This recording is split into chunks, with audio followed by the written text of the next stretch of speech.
إن الحمد لله نحمده ونستعينه ونستغفره ونعوذ بالله من شرور أنفسنا ومن سيئات أعمالنا. من يهده الله فلا مضل له ومن يضلله فلا هادي له. وأشهد أن لا إله إلا الله وحده لا شريك له، وأشهد أن محمدًا عبده ورسوله. يا أيها الذين آمنوا اتقوا الله حق تقاته ولا تموتن إلا وأنتم مسلمون. يا أيها الناس اتقوا ربكم الذي خلقكم من نفس واحدة وخلق منها زوجها وبث منهما رجالا كثيرا ونساء.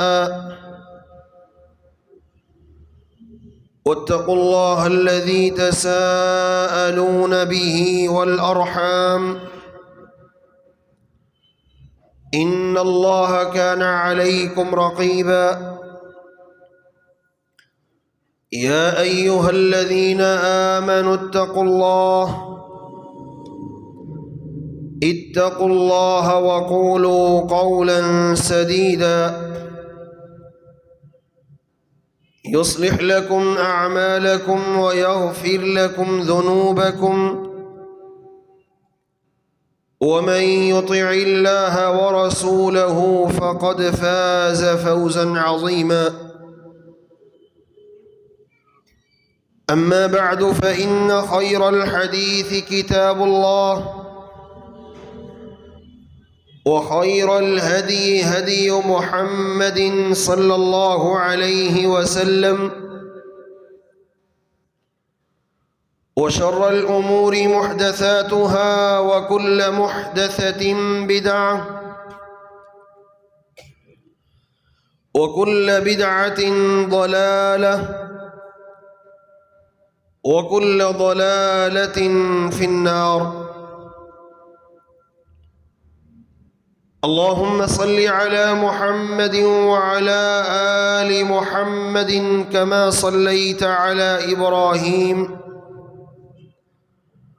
وعلى آل إبراهيم إنك حميد مجيد.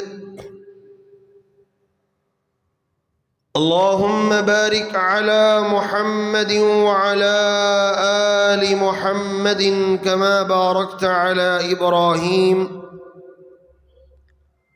وعلى آل إبراهيم إنك حميد مجيد. رب اشرح لي صدري ويسر لي أمري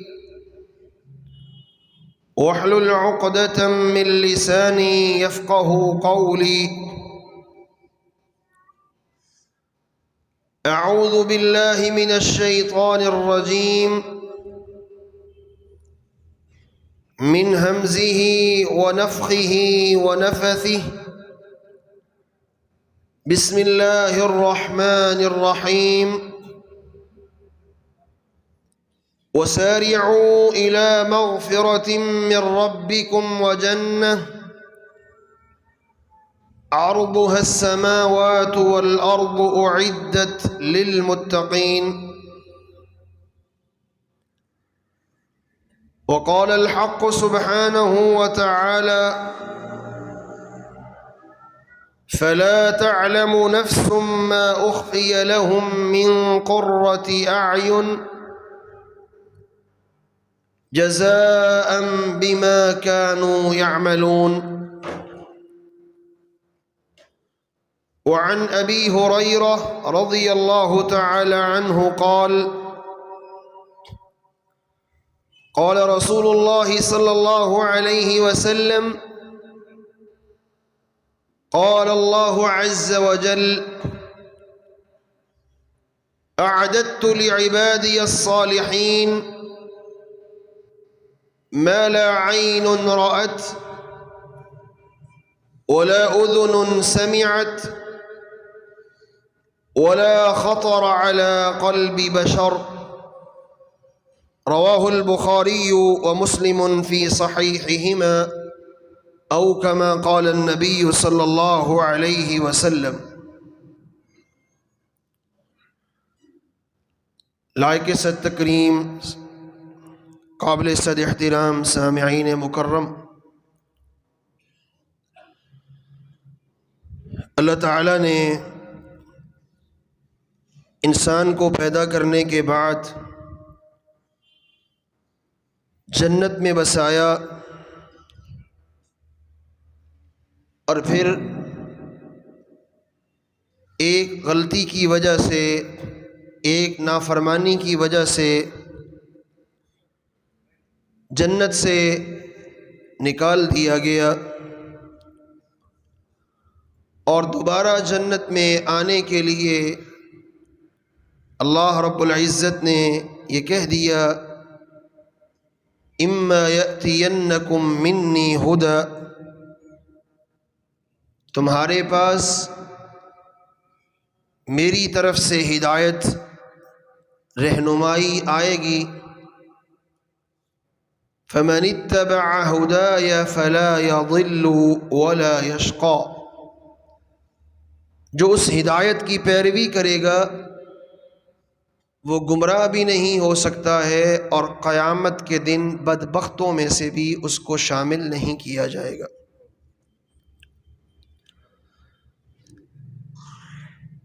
انسان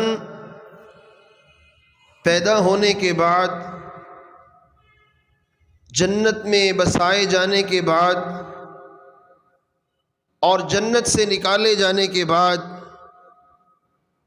اب جب دوبارہ جنت میں جانا ہے تو اس کا راستہ بہت کٹھن ہے، آزمائشوں سے بھرا ہوا، شہوات اور خواہشات کی قربانیوں سے بھرا ہوا، اللہ تعالیٰ کی اطاعت والے کاموں کو کرنا اور نافرمانی والے کاموں سے رک جانا، اس راستے پہ چلنے والا انسان اللہ کی جنت کے راستے پہ گامزن ہے، اللہ کی جنت کے راستے پہ چل رہا ہے۔ اس جنت کے بارے میں امام ابن قیم رحمۃ اللہ علیہ فرماتے ہیں وَكَيْفَ يُقْدَرُ قَدْرُ دَارٍ خَلَقَهَا اللَّهُ بِيَدِهِ، وہ گھر، اس کی عظمت، اس کی رفعت، اس کی عظمت اور شان کا اندازہ کس طرح کیا جا سکتا ہے؟ دار خلقها اللہ بِيَدِهِ، وہ ایسا گھر ہے جس کو اللہ رب العزت نے اپنے ہاتھوں سے بنایا ہے۔ دنیا کے ماہر کاریگر، ماہر قسم کے انجینئر کوئی مکان بنا دیں تو لوگ اس کی خوبیوں کی تعریف کرتے ہوئے تھکتے نہیں ہیں۔ ای کو ذرا بند کر دیں۔ اور یہ گھر وہ گھر ہے جس کو اللہ رب العزت نے اپنے ہاتھوں سے بنایا ہے۔ وَجَعَلَهَا مُقِرًّا لِأَحْبَابِهِ، اور یہ گھر وہ گھر ہے جس میں اللہ نے ان کو بسانا ہے جو اللہ کے پیارے ہیں اور اللہ کے محبوب ہیں۔ وَمَلَأَهَا مِنْ رَحْمَتِهِ وَكَرَامَتِهِ، اور اس گھر کو اللہ رب العزت نے اپنی رحمتوں اور اپنی عزتوں سے بھر دیا ہے۔ وَوَصَفَ نَعِيمَهَا بِالْفَوْزِ الْعَظِيمِ، اور اس گھر کے اندر جو نعمتیں اللہ نے بنائی ہیں ان نعمتوں کو خالق و مالک نے بہت بڑی کامیابی کے ساتھ تعبیر کیا۔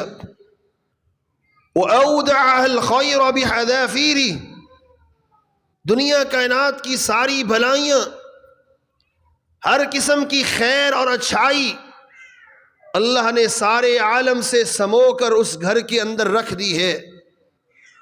وَطَهَّرَهَا مِن كُلِّ عَيْبٍ وَآفَةٍ وَنَقْصٍ، اور اس گھر کو ہر قسم کے عیب سے، ہر قسم کی پریشانی، آفت، تکلیف اور مصیبت سے اللہ نے پاک کر دیا ہے۔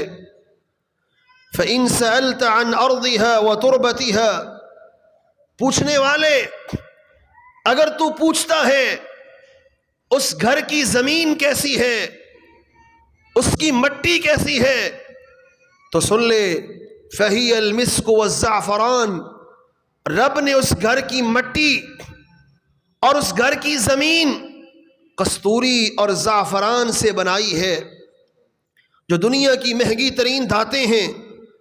وَإِن سَأَلْتَ عَنْ سَقْفِهَا، اور اگر پوچھنا چاہو اس گھر کی چھت کیسی ہے، آج لوگ لینٹر ڈالتے ہیں یا ٹی آر گارڈر ڈالتے ہیں، اللہ کی جنت جو اللہ نے مومنوں کے لیے بنائی ہے، ابن قیم رحمۃ اللہ علیہ فرماتے ہیں رب نے اس کی چھت بنائی ہے تو اپنے عرش کو اللہ نے اس کی چھت قرار دیا ہے۔ اللہ کا عرش، یہ اللہ کی جنت الفردوس کا، یہ اس کی چھت ہے۔ وَإِن سَأَلْتَ عَنْ حَصْبَائِهَا، اور اگر آپ سوال کرنا چاہیں ہماری زمین کے اندر چھوٹے چھوٹے کنکر بھی ہوتے ہیں، تو جنت کی زمین میں جو کستوری اور زعفران کی بنی ہے اس کے کنکر کیا ہیں؟ فَهُوَ اللُّؤْلُؤُ وَالْمَرْجَانُ، وہ دنیا کے قیمتی ترین ہیرے لؤلؤ اور مرجان اللہ نے اس جنت کی کنکریاں بنا دی ہیں۔ وَإِن سَأَلْتَ عَنْ بِنَائِهَا، اگر پوچھتے ہو رب نے وہ جنت بنائی کیسے ہے، تو اس کا جواب یہ ہے فَهِيَ لَبِنَةٌ مِّن فِضَّةٍ وَلَبِنَةٌ مِّن ذَهَبٍ، رب نے اس کی ایک اینٹ سونے کی لگائی ہے اور دوسری اینٹ اللہ نے چاندی کی لگائی ہے۔ وَإِن سَأَلْتَ عَنْ أَشْجَارِهَا، اگر آپ پوچھیں اس جنت کے درخت کیسے ہیں، تو فرماتے ہیں فَمَا فِيهَا شَجَرَةٌ إِلَّا وَسَاقُهَا مِن ذَهَبٍ أَوْ فِضَّةٍ، جنت کے جو درخت ہیں نا، اس کی شاخیں اور اس کی جڑیں دونوں یہ لکڑی کی نہیں ہیں، جنت کی درختوں کی شاخ بھی اور جنت کے درختوں کی جڑیں بھی اللہ نے بنائی ہیں تو من ذہب و فضۃ، وہ شاخیں بھی سونے اور چاندی کی ہیں اور اس کے اندر جو جڑ ہے وہ بھی اللہ نے سونے اور چاندی کی بنائی ہے۔ یہ وہ اللہ سبحانہ و تعالیٰ کی جنت جو اللہ سبحانہ و تعالیٰ نے اپنے بندوں کے لیے تیار کی ہے۔ وَإِن سَأَلْتَ عَنْ أَنْهَارِهَا، اس جنت کا تعارف یہ ہے، اگر اس کی نہروں کا منظر دیکھنا چاہو فَأَنْهَارٌ مِّن لَبَن، وہاں دودھ کی ایسی نہریں ہیں لم يتغیر طعمه، جو سال ہا سال پڑا رہے دودھ تو اس کے ذائقے کے اندر ذرہ برابر بھی تبدیلی نہیں آئے گی۔ وَأَنْهَارٌ مِّنْ عَسَلٍ مُصَفًّى، اور خالص ترین بھی شہد ہو، اس کے اندر شہد کی مکھیوں کا جو فضلہ ہوتا ہے وہ کچھ نہ کچھ جب اس کے چھتے کو نچوڑتے ہیں، نچوڑنے والے شکاری، تو کچھ نہ کچھ وہ شہد کے اندر چلا ہی جاتا ہے، لیکن جنت کا شہد وہ کسی مکھیوں سے حاصل نہیں ہوگا، مصفہ، پاکیزہ، صاف ستھرا نکھرا ہوا شہد اللہ نے اس کی نہریں جنت میں چلا دی ہیں۔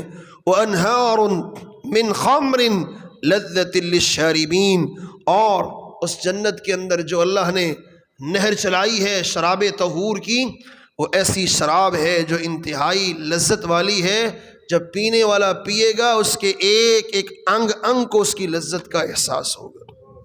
یہ وہ اللہ کی جنت ہے جس کی تلاش کے لیے، جس کو ڈھونڈنے کے لیے، جس تک جانے کے لیے مجھے اور آپ کو دنیا میں محنت کرنے کے لیے دوبارہ بھیجا گیا ہے۔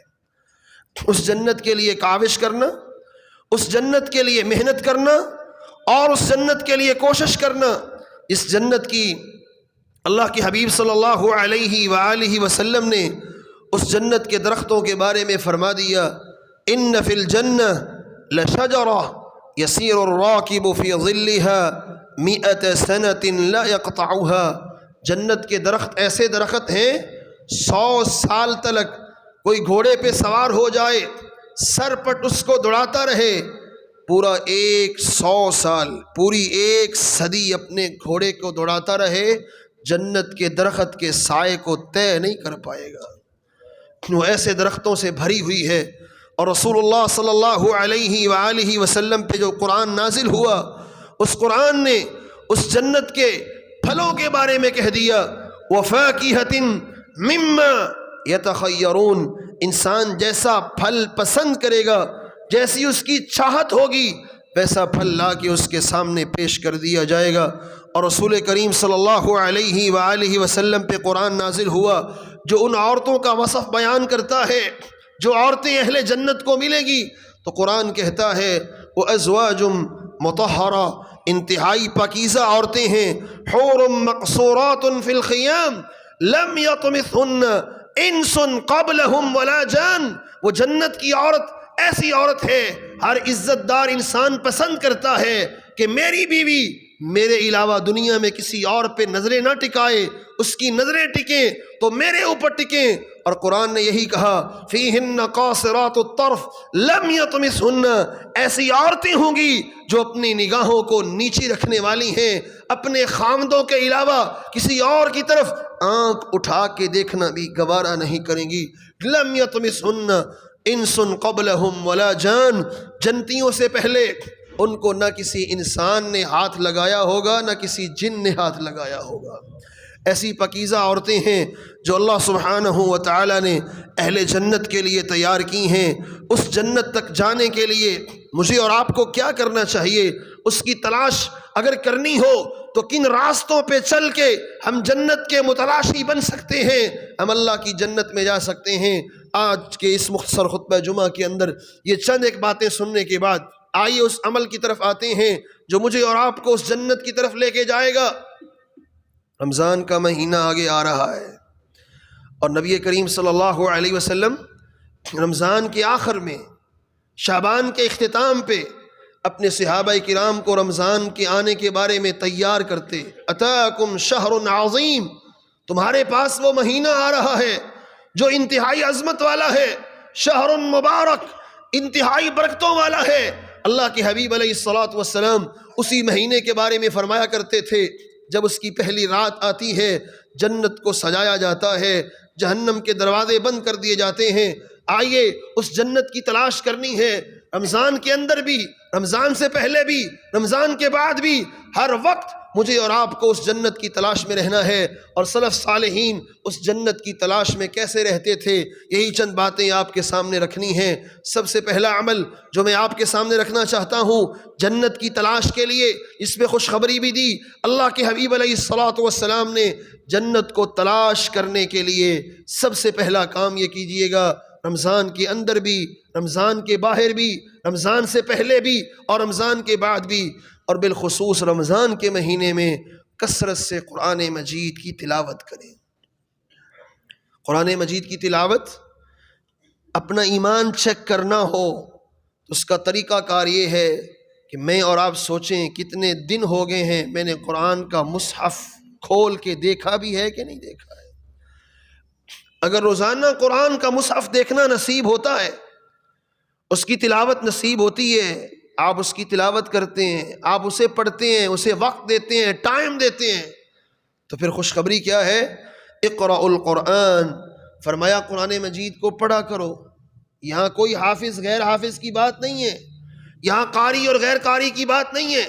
صحیح بخاری کی یہ روایت یہ بتاتی ہے اقرأ القرآن، اگر حافظ ہے تو وہ بھی، غیر حافظ ہے تو وہ بھی، مرد ہے تو وہ بھی، عورت ہے تو وہ بھی، سارے کے سارے اقرأ القرآن، فرمایا قرآن مجید کو پڑھا کرو۔ انہ یأتی یوم القیامت شفیعا لاصحابہ، یہ قرآن وہ عظیم کتاب ہے جو قیامت کے دن اپنے پڑھنے والوں کی سفارش کرے گا۔ اور سلسلہ صحیحہ میں شیخ البانی رحمۃ اللہ علیہ ایک حدیث لے کے آئے، اور صحیح بخاری کی یہ روایت بھی وہی بات ثابت کرتی ہے۔ آپ نے فرمایا یہ سورہ بقرہ اور سورہ آل عمران ان کو بھی پڑھا کرو. اسی روایت میں اقرأ الزہراوین، دو روشن سورتوں کی تلاوت کیا کرو. ایک سورہ بقرہ ہے، ایک سورہ آل عمران ہے. کیوں؟ انہما یأتیان یوم القیامہ، یہ قیامت کے دن اللہ کی بارگاہ میں آئیں گی. کأنہما غمامتان، فرمایا بادل کی طرح، جس طرح پرندے آسمان کی فضاؤں میں اڑتے ہوئے آتے ہیں، ایسے ہی قیامت کے دن سورہ بقرہ، سورہ آل عمران اڑتی ہوئی آئیں گی. اپنے پڑھنے والوں کے بارے میں اللہ کی بارگاہ میں صرف سفارش ہی نہیں کریں گی، بلکہ فرمایا تحاجانی عن اصحابہما. اللہ کے حبیب علیہ السلام فرماتے ہیں جو دنیا میں انسان ان دو صورتوں کو پڑھتا ہے، اللہ کی بارگاہ میں اللہ کے سامنے یہ دو صورتیں اس کے بارے میں اللہ سے بحث و مباحثہ کریں گی، اللہ سے جھگڑیں گی، اور انسان کو اللہ سے بحث و مباحثہ کر کے اس کی سفارش کر کے اس کو اللہ کی جنت میں لے کے جائیں گی. اب سلسلہ سیاح کی روایت سنیے. حبیب کبریا علیہ الصلوۃ والسلام فرماتے ہیں قیامت کا دن ہوگا، انسان کو ایک انتہائی خوبصورت شکل والا ایک نوجوان ملے گا اور پوچھے گا اتعرفونی، آپ مجھے جانتے ہیں؟ بندہ کہے گا میں تو آپ کو نہیں جانتا، میں تو آپ کو پہلی بار دیکھ رہا ہوں. وہ نوجوان کہے گا یار انا صاحبک، میں تمہارا ساتھی ہوں، تمہارا دوست ہوں. عجیب بات، تم دوست کو بھی نہیں پہچانتے؟ بندہ کہے گا میں نے آپ کو دیکھا ہی پہلی بار ہے، آج روز محشر میں آپ کو پہلی بار دیکھ رہا ہوں، اس سے پہلے میں نے کبھی آپ کو دیکھا ہی نہیں ہے. پھر آپ میرے ساتھی کون ہیں؟ آپ میرے کون سے دوست ہیں جن کو میں دیکھ ہی آج رہا ہوں؟ آواز آئے گی انا صاحبک القرآن، میں تیرا ساتھی قرآن مجید ہوں، جس کی تو تلاوت کیا کرتا تھا، جسے تو پڑھا کرتا تھا، جسے تو ٹائم دیا کرتا تھا، جس کی تلاوتیں تیرا اوڑھنا اور بچھونا تھا، رات تھی یا دن تھا، تو نے کبھی اس کی پرواہ نہیں کی تھی. جب بھی ٹائم ملا، جب بھی وقت ملا، جب بھی موقع ملا، تو مجھے پڑھتا رہا. آؤ قرآن اس کو اس کے ہاتھ سے پکڑے گا، اللہ کی بارگاہ میں لے کے آئے گا. پیارے پیغمبر صلی اللہ علیہ وسلم فرماتے ہیں اللہ سے بخشش کا پروانہ بھی دلائے گا، جنت کا سرٹیفکیٹ بھی دلوائے گا، اور جنت کے دروازے تک اس کو چھوڑ کے بھی آئے گا. جنت کی تلاش ہے تو قرآن مجید کی تلاوت کو وقت دیجیے. اگر جنت کے متلاشی ہیں، اگر جنت میں جانا چاہتے ہیں تو قرآن مجید کو پڑھیے. رسول اللہ صلی اللہ علیہ وآلہ وسلم نے اپنے صحابہ کرام کی یہی تربیت کی ہے، اپنے صحابہ کرام کو یہی سکھایا ہے. عثمان بن عفان رضی اللہ تعالی عنہ وہ صحابی ہیں جن کو ایک بار نہیں کئی بار جنت کی بشارت ملی. راوی کہتے ہیں کان لا یکاد المصحف یفارق حجرہ. عثمان رضی اللہ تعالی عنہ کو جب بھی دیکھا جاتا، جب وہ اپنے کاموں سے فارغ ہوتے، انہوں نے قرآن مجید کا مصحف اپنی گود میں رکھا ہوتا تھا اور اس مصحف کی تلاوت کر رہے ہوتے تھے.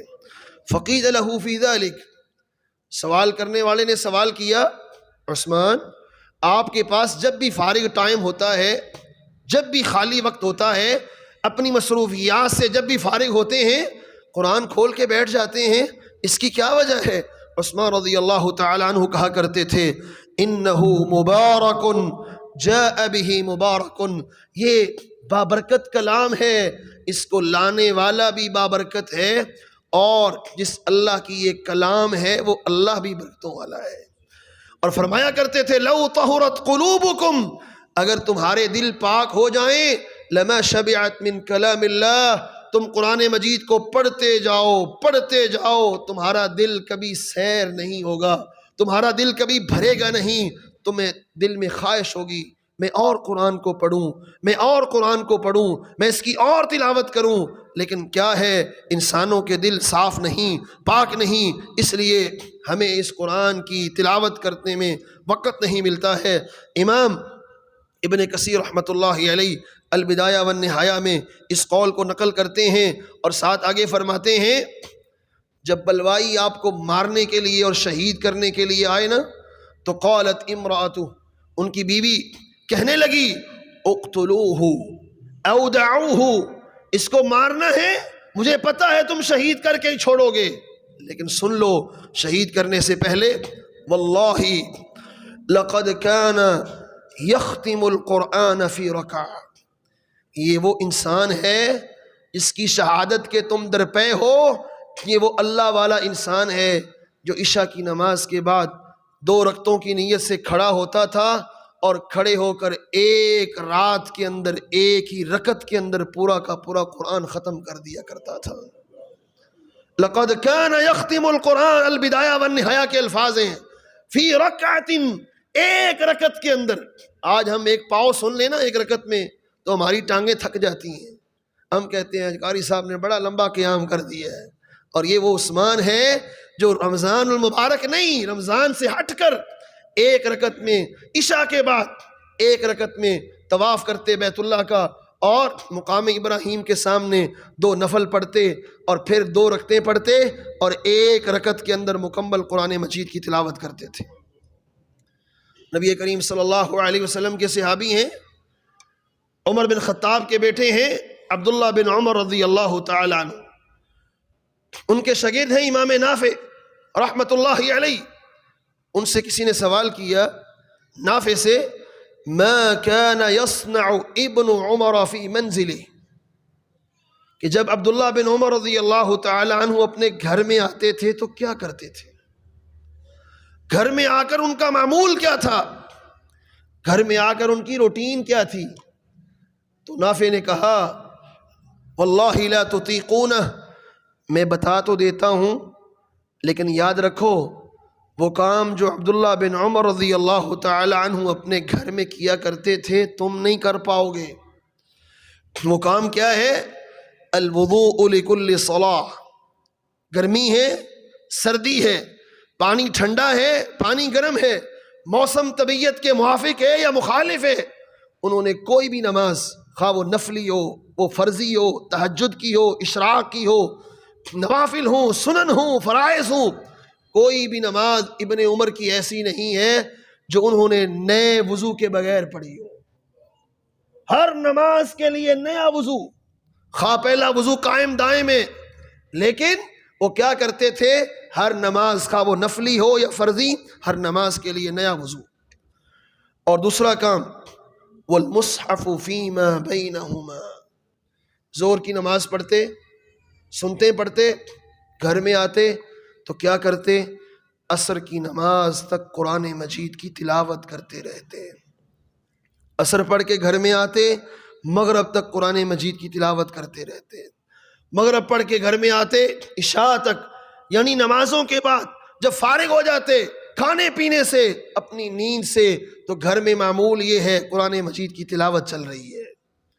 میرے بھائیوں، اللہ کے نبی صلی اللہ علیہ وسلم نے یہی فرمایا، صحیح مسلم کی روایت میں، ان اللہ یرفع بہذا الکتاب اقواما ویضع بہ آخرین، اسی قرآن مجید کے ذریعے اللہ سبحانہ و تعالی بہت سے لوگوں کو عزتوں سے نوازتے ہیں، اور اسی قرآن کو چھوڑنے کی وجہ سے بہت سے لوگوں کو اللہ ذلیل کر دیتے ہیں۔ عروہ بن زبیر رحمت اللہ علیہ بہت بڑے تابعی ہیں، ان کے بارے میں آتا ہے یقرأ ربع القرآن فی کل یوم فی المصحف، ہر روز قرآن مجید کا مصحف کھولتے اور ہر روز چوتھائی قرآن مجید تلاوت کیا کرتے تھے۔ چوتھائی کتنا بنتا ہے؟ 7.5 پارے، 7.5 پارے۔ اور راوی کہتا ہے الا لیلہ قطعت رجلہ، ایک رات ان کی زندگی میں ایسی آئی ہے، صرف ایک رات، جس رات میں وہ 7.5 پارے نہیں پڑھ سکے۔ وہ رات کون سی تھی؟ جب بیماری کی وجہ سے ان کی ٹانگ کاٹ دی گئی تھی تو بے ہوش ہو گئے تھے، رات بے ہوشی کے عالم میں گزری۔ بس وہ ایک رات ان کی زندگی کی ایسی تھی جس رات انہوں نے 7.5 پارے تلاوت نہیں کیے، وگرنہ ان کی زندگی کا معمول تھا کہ ہر روز ہر رات 7.5 پارے قرآن مجید کے تلاوت کرتے تھے اور پھر سویا کرتے تھے۔ یہ ہے جنت کی تلاش، یہ ہے جنت کا راستہ، یہ ہے وہ لوگ جو جنت کے متلاشی تھے، جن کو اللہ کی جنت کی تلاش تھی، وہ قرآن مجید کو، اس کی تلاوت کو، اس کو اپنا اوڑھنا اور بچھونا بناتے تھے اور اس کی تلاوت کیا کرتے تھے۔ تمیم داری رضی اللہ تعالی عنہ البدایہ والنہایہ میں ابن کثیر لے کے آئے ہیں، کان یختم القرآن فی کل سبع، ان کا معمول تھا، ان کی روٹین تھی، ہر 7 راتوں کے اندر قرآن مجید کی تلاوت اور اس کا دور مکمل کرتے تھے۔ 7 راتوں میں۔ ہمارے پاس تو ایک صفحہ پڑھنے کا بھی ٹائم نہیں ہوتا، لیکن کچھ اللہ کے ایسے نیک بندے بھی ہوتے ہیں جو پارا بھی پڑھتے ہیں، 2 پارے بھی پڑھتے ہیں۔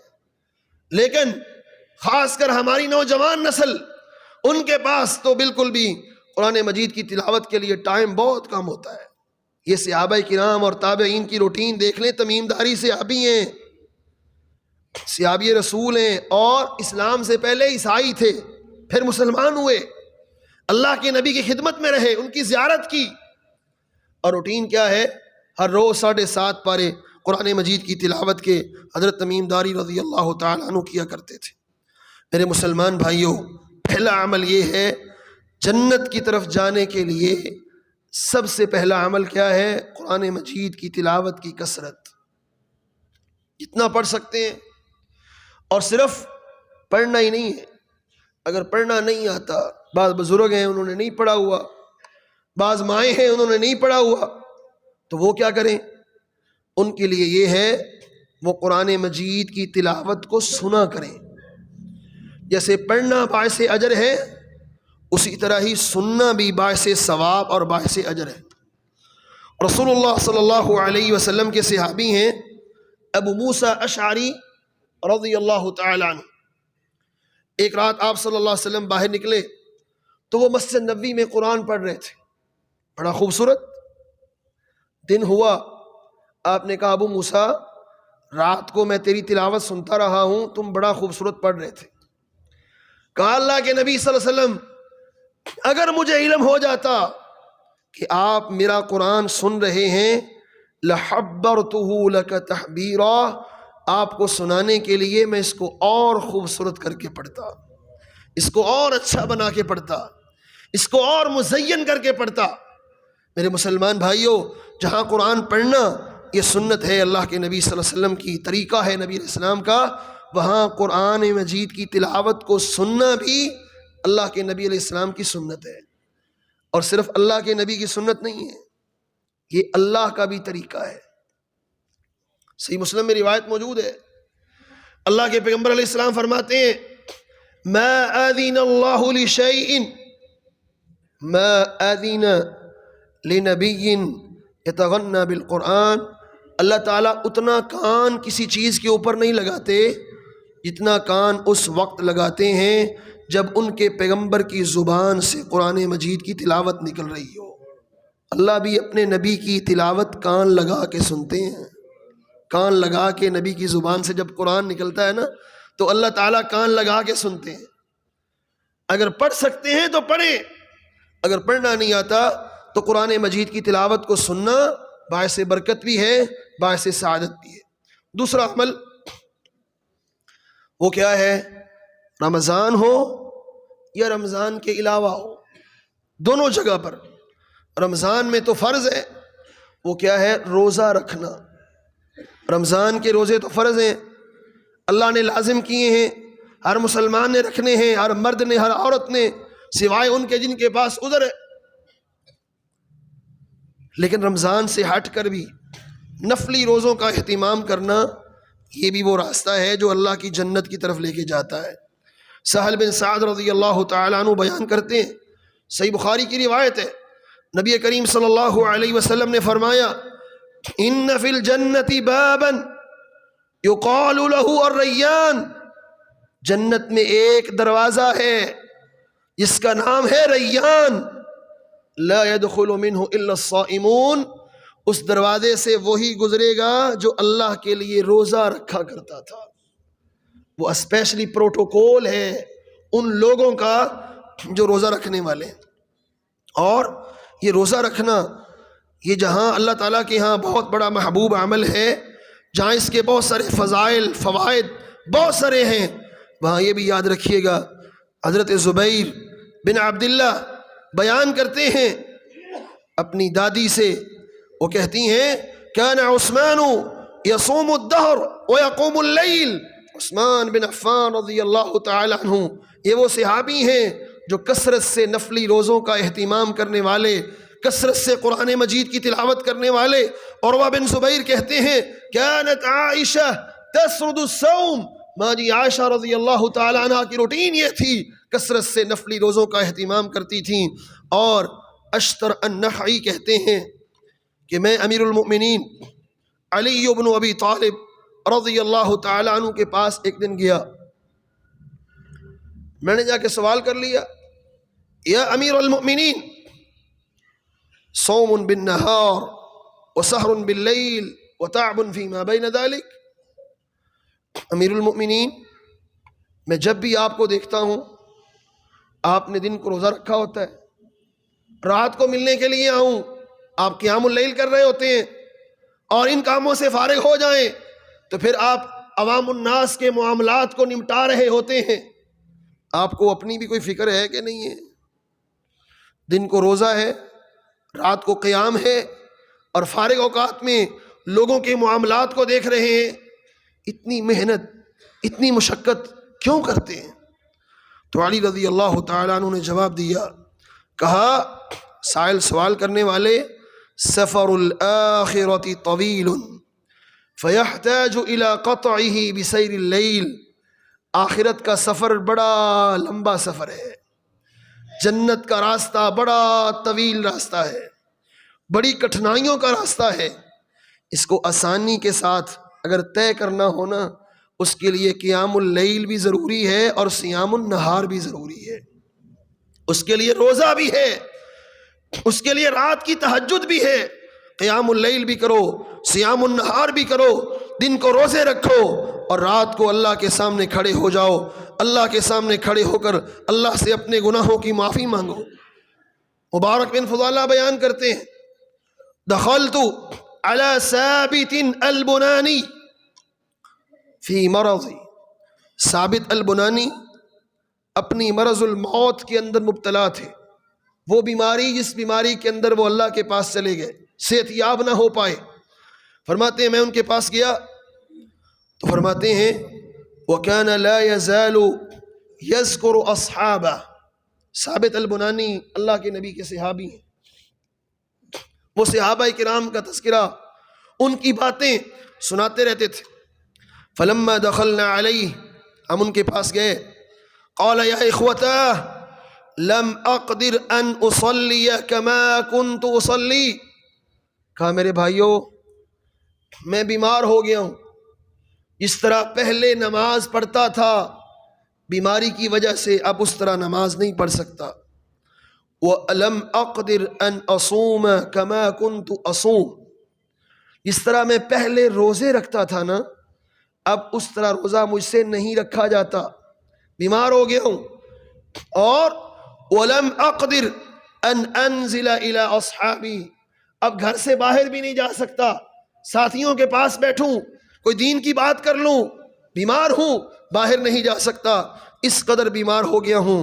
اور اس کے بعد کہنے لگے اللہم اذا حبستنی عن ثلاث، اے اللہ اگر آپ نے مجھے 3 کام نہیں کرنے دینے نا، 3 کام، فلا تدعنی فی الدنیا ساعہ، یا اللہ اگر میری زندگی میں 3 کام کرنے اب ممکن نہیں رہے تو یا اللہ مجھے 1 لمحے کی بھی زندگی نہیں چاہیے،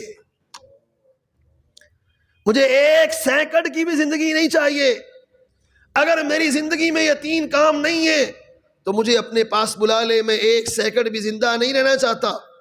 وہ کام کون سے ہیں؟ اذا حبستنی ان اصلی کما ارید، جس طرح میں چاہتا ہوں کہ میں لمبی لمبی نماز پڑھوں، کھڑے ہو کر قیام کروں، اگر یہ اب میرے مقدر میں نہیں رہا، اب اس بیماری کے بعد اگر یہ بیماری طویل ہے اور یہ بیماری مجھے اس طرح نماز نہیں پڑھنے دے گی جس طرح میں پڑھنا چاہتا ہوں، اور وَأَصُومَ كَمَا أُرِيدُ، جیسے میں پہلے نفلی روزے رکھا کرتا تھا اگر ویسے روزے رکھنا، میرے نصیب میں نہیں ہے، میرے مقدر میں نہیں ہے۔ وَأَذْكُرَكَ كَمَا أُرِيدُ، اور تیسرا کام، جیسے پہلے میں کثرت کے ساتھ ذکر کرتا تھا، ذکر قرآن کی تلاوت کو بھی کہتے ہیں، قرآن کی تلاوت کرتا تھا، اب اگر یہ میرے نصیب میں نہیں ہے، اے اللہ فَلَا تَدَعْنِي فِي الدُّنْيَا سَاعَةً، مجھے ایک لمحہ بھی دنیا میں زندہ نہ رکھ، مجھے اپنے پاس بلا لے۔ مبارک بن فضالہ کہتے ہیں فَمَاتَ فِي وَقْتِهِ، ادھر انہوں نے دعا کی، ادھر ان کی روح ان کے جسم سے پرواز کر گئی۔ کس قدر وہ نیک لوگ تھے کہ وہ کہہ رہے ہیں ہمیں وہ زندگی نہیں چاہیے جس زندگی میں نماز نہ ہو، جس زندگی میں روزہ نہ ہو، جس زندگی میں قرآن کی تلاوت نہ ہو۔ اس زندگی جینے کا بھی کوئی مزہ ہے؟ یا اللہ ہمیں وہ زندگی نہیں چاہیے۔ تو فرماتے ہیں اسی وقت وہ فوت ہو گئے۔ ابو الدرداء رضی اللہ تعالی عنہ صحابی رسول ہیں، فرماتے ہیں صلو فی ظلمت اللیل، رات کی تاریکیوں میں نماز پڑھا کرو، رکعتین، اگر زیادہ نہیں پڑھ سکتے ہو تو کم از کم 2 رکعتیں پڑھ لو، لظلمت القبور، یہ 2 رکعتیں آپ کو قبر کی تاریکیوں میں کام دیں گی۔ وصوموا یوما شدیدا حرہ، فرضی روزے تو رکھنے ہی رکھنے ہیں ہم نے، لیکن کبھی گرمی کا موسم ہو، سخت گرمی ہو، کڑاکے دار دھوپ ہو، پیاسیں بھی شدید لگتی ہیں گرمی کے موسم میں، تو فرماتے ہیں ابو الدرداء رضی اللہ عنہ کبھی سخت گرمیوں کے موسم میں گرم ترین دن کا روزہ بھی رکھ کے دیکھو نفلی۔ کیوں جی؟ وہ گرم دن کا روزہ کیوں رکھیں؟ فرماتے ہیں وہ رکھنا ہے لحر یوم النشور، شاید کہ اللہ اس ایک دن کے روزے کے بدلے میں مجھے قیامت کی گرمیوں سے محفوظ کر لے۔ اور فرماتے ہیں وَتَصَدَّقُوا بِصَدَقَةٍ لِشَرِّ يَوْمٍ عَسِيرٍ، وہ دن قیامت کا جو اللہ فرماتے ہیں بہت سخت ہے، بڑا سخت دن ہے، انتہائی سختیوں والا ہے، صدقہ کرو اللہ کے راستے میں، شاید کہ آپ کا صدقہ ہی آپ کو قیامت کے دن کی سختیوں سے اللہ سے محفوظ کر لے۔ یہ سلف صالحین کی زندگی ہے، یہ سلف صالحین ہیں، یہ نیک لوگ ہیں جو اللہ کے لیے روزہ بھی رکھتے ہیں، قیام اللیل کا اہتمام بھی کرتے ہیں، اور اس کے ساتھ ساتھ تہجد کا اہتمام بھی کرتے ہیں، روزہ بھی رکھتے ہیں، اور اس کی ترغیب مجھے بھی دے رہے ہیں، آپ کو بھی دے رہے ہیں۔ اگلا عمل جو بڑا آسان ہے، اگر انسان کرنا چاہے، اس کے لیے کوئی مشقت نہیں ہے، کوئی رات کو جاگنا نہیں ہے، کوئی بھوک نہیں ہے، کوئی پیاس نہیں ہے، کچھ برداشت نہیں کرنا پڑے گا۔ وہ عمل کیا ہے جو آپ کو جنت کی طرف لے کے جائے گا، جو آپ کو جنت کا متلاشی بنائے گا؟ وہ عمل کیا ہے؟ آپ کی زبان سے ہمیشہ سچ نکلے، سچ کے سوا کچھ نہ نکلے۔ آپ کی زبان بولے، سچ بولے، وہی بات جو حقائق کے عین مطابق، کبھی جھوٹ نہ بولے۔ یہ سچ بھی انسان کو اللہ کی جنت کا راہی بناتا ہے۔ کہاں لکھا ہے؟ نبی کریم صلی اللہ علیہ وسلم کی حدیث ہے، ان الصدق یہدی الی البر وان البر یہدی الی الجنہ، سچ بولنا انسان کو نیکی کی طرف لے کے جاتا ہے، اور نیکی انسان کو اللہ کی جنت کی طرف لے کے جاتی ہے۔ سچ، انسان اس سچ کو لازم کر لے۔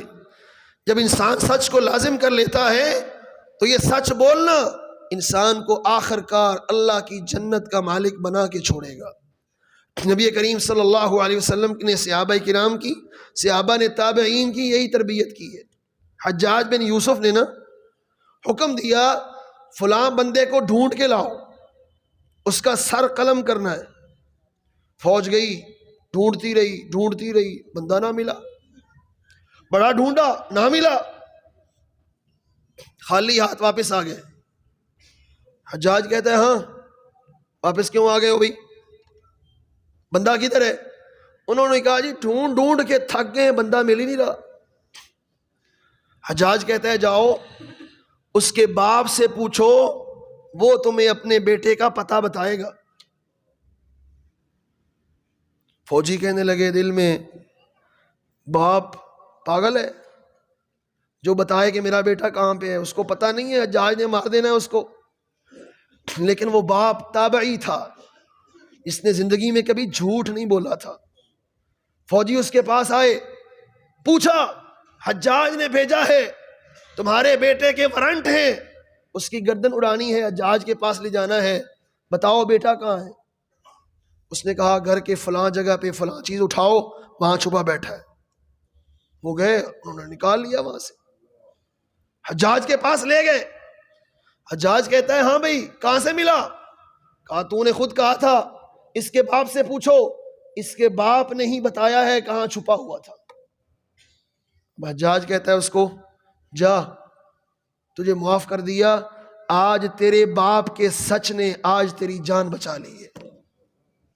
ان الصدق ینجی، اللہ کے نبی کی حدیث ہے، سچ انسان کو نجات دلاتا ہے۔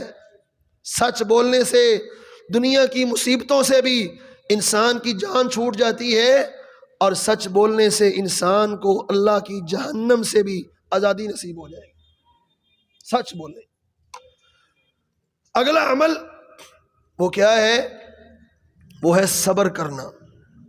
کوئی بیماری آ جائے، کوئی مصیبت آ جائے، کوئی تکلیف آ جائے، کوئی پریشانی آ جائے، کوئی ٹینشن ہو، نماز پڑھنے کو دل نہیں کر رہا پھر بھی نماز پڑھو، یہ بھی صبر ہے۔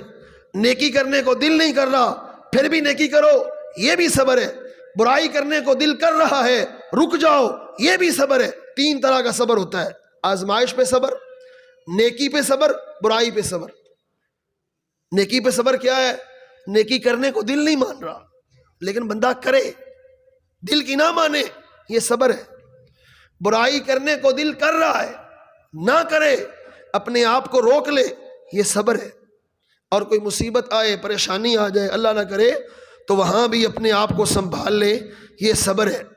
یہ صبر جو ہے نا، یہ بھی وہ عمل ہے جو انسان کو اللہ کے پاس لے کے جاتا ہے۔ کہاں لکھا ہے؟ نبی کریم صلی اللہ علیہ وسلم کی طبرانی میں روایت ہے، امام البانی اس کو صحیح الجامع میں نقل کرتے ہیں۔ آپ صلی اللہ علیہ وسلم نے فرمایا، یقول اللہ عز وجل، اللہ خود فرماتے ہیں، یعنی حدیث قدسی ہے، اذا ابتلیت عبدی بکریمتیہ، جب میں کسی بندے کی آنکھیں چھین لیتا ہوں، اس کی آنکھیں صحیح سلامت ہیں یا اللہ نے اس کو دی نہیں ہے، شروع سے ہی نبینہ ہے، یا بوڑھی عمر میں آ کے نبینہ ہو گیا، فصبر واحتسب، وہ صبر کر لے، اللہ سے ثواب کی امید لگا لے۔ اللہ کے حبیب علیہ السلام فرماتے ہیں، اللہ کہتے ہیں لم یکن جزاؤہ الا الجنہ، اس بندے کے لیے میرے پاس بدلہ دینے کے لیے جنت کے سوا اور کچھ بھی نہیں ہے۔ اس بندے کا بدلہ ہے ہی جنت۔ جو صبر کرتا ہے اس کا بدلہ اللہ کی جنت۔ من کان لہ 3 بنات، یہ بھی طبرانی کی روایت، شیخ البانی صحیح کہتے ہیں، اس کو اللہ نے بیٹیاں ہی دی ہیں، بیٹا نہیں ہے۔ 3 بیٹیاں دیں، رب نے بیٹا نہیں دیا، پریشان نہیں ہوتا، لوگوں کی باتوں سے مرعوب نہیں ہوتا، ان کی صحیح تعلیم، صحیح تربیت کا بندوبست کرتا ہے۔ اور بیٹیاں سنبھالنا کوئی آسان کام نہیں ہے، ان کی پرورش کوئی آسان کام نہیں ہے، لیکن وہ اس ذمہ داری کو اللہ کی طرف سے امتحان سمجھتے ہوئے صبر کر لیتا ہے۔ اللہ کے حبیب علیہ السلام نے فرمایا، قیامت کا دن ہوگا، کن لہو سترا من النار، وہ بیٹیاں اس کے لیے جہنم سے پردہ بن جائیں گی۔ اس اپنے باپ کو اللہ کی جہنم میں نہیں جانے دے گی۔ اس باپ کو جس نے شفقت میں کمی نہیں کی، محبت میں کمی نہیں کی، ان کی صحیح تعلیم کی ہے، تربیت کی ہے، اللہ کے حبیب علیہ الصلوۃ والسلام فرماتے ہیں اللہ اس کو جنت کا داخلہ نصیب فرمائے گا، اس صبر کی وجہ سے جو اس نے یہ اتنی بڑی آزمائش جھیلی ہے، اس کی بنا پہ اللہ اس کو جنت کا داخلہ نصیب کرے گا۔ اور دوسری حدیث میں نبی کریم صلی اللہ علیہ وسلم، صحیح بخاری کی روایت، ماں جی عائشہ کہتی ہیں ایک عورت میرے پاس آئی، اس کے ساتھ 2 بچیاں تھیں، آئی کچھ مانگنے کے لیے، میرے پاس 2 کھجوریں تھیں، میں نے اس کو دے دی، اس نے 1 کھجور ایک بیٹی کو دے دی اور دوسری کھجور دوسری بیٹی کو دے دی۔ اور خود بھوکی کی بھوکی چلی گئی۔ حبیب کبریا علیہ الصلوۃ والسلام تشریف لائے، میں نے بتایا ایسے ایک عورت آئی تھی، محسوس ہو رہا تھا بڑی بھوکی ہے، اس کو بہت بھوک لگی ہے، میں نے اس کو 2 کھجوریں دی ہیں، اس نے وہ دونوں کھجوریں اٹھا کے اپنی بیٹی کو دے دی ہیں۔ اللہ کے حبیب علیہ الصلوۃ والسلام نے فرمایا عائشہ وہ بیٹیاں قیامت کے دن اس عورت کے لیے جہنم سے آڑ بن جائیں گی۔ صبر، مصیبت ہو تب صبر، پریشانی ہو تب صبر، نیکی کرنے کو دل نہیں کر رہا، نیکی کرو، یہ بھی صبر۔ اس کا بدلہ کیا ہے؟ اس کا اجر کیا ہے؟ اس کا اجر اللہ کے پاس جنت کے سوا اور کچھ نہیں ہے۔ صحیح بخاری سے آخری روایت پیش کرتا ہوں، نبی کریم صلی اللہ علیہ وسلم کے پاس ایک عورت آئی، عبداللہ ابن عباس کہتے ہیں، اپنے شاگرد عطا بن نبی رباح سے، اے عطا جنتی عورت دیکھنی ہے، تمہیں ایک جنتی عورت نہ دکھاؤں؟ قلت نعم، میں نے کہا کیوں نہیں دکھائیں؟ کہا هذه المرأة السوداء، ایک سیاہ رنگ کی عورت، رنگ اس کا کالا ہے، اللہ کے حبیب علیہ السلام کے پاس آئی، عرض کرتی ہے اللہ کے نبی انی اسرع، مجھے مرگی کا دورہ پڑتا ہے اور میں زمین پہ گر جاتی ہوں، واتکشف، میرا پردہ کھل جاتا ہے، ادعو اللہ لی، آپ دعا کریں اللہ مجھے صحت دے دے، اس بیماری سے، اس مصیبت سے اللہ میری جان چھڑا دے۔ فرمایا بی بی ان شئتی صبرتی ولک الجنہ، اگر تو صبر کر لینا اللہ تجھے اس آزمائش کے بدلے میں اپنی جنت کا داخلہ نصیب کر دے گا، اور اگر تو چاہتی ہے کہ نہیں میں نے دعا کروانی ہے تو میں کر دیتا ہوں۔ اس نے کہا نہیں اب میں صبر ہی کروں گی، بس پھر آپ ایک دعا کر دیجئے کہ جب یہ بیماری میرے اوپر طاری ہو میرا پردہ کبھی نہ کھلے۔ عبداللہ ابن عباس کہتے ہیں اللہ کے نبی نے دعا فرما دی، اس کے بعد بھی اس کو مرگی کا دورہ پڑتا تھا لیکن اس کا پردہ سلامت رہتا تھا۔ اللہ کے نبی علیہ السلام نے اس کو خوشخبری دی ہے، بشارت دی ہے، اگر تو اس آزمائش پہ صبر کرے گی اللہ تجھے اپنی جنت کا مالک بنا دے گا۔ اللہ سے دعا ہے اللہ تعالیٰ مجھے بھی آپ کو بھی ایسے اعمال اختیار کرنے کی توفیق نصیب فرمائے جو اللہ کی جنت میں لے کے جاتے ہیں۔ اللہ ہمیں اپنے جنتوں کے مہمانوں میں سے ہمیں بھی شامل فرمائے۔ اللہ ہمیں اپنی زندگی کے ایام کی صحیح معنوں میں قدر کرنے کی توفیق نصیب فرمائے، اور یہ ایام اور یہ زندگی کے دن اللہ ہمیں اپنی اطاعت والے کاموں میں گزارنے کی توفیق نصیب فرمائے۔ اقول قولی ھذا وآخر دعوانا ان الحمد للہ رب العالمین۔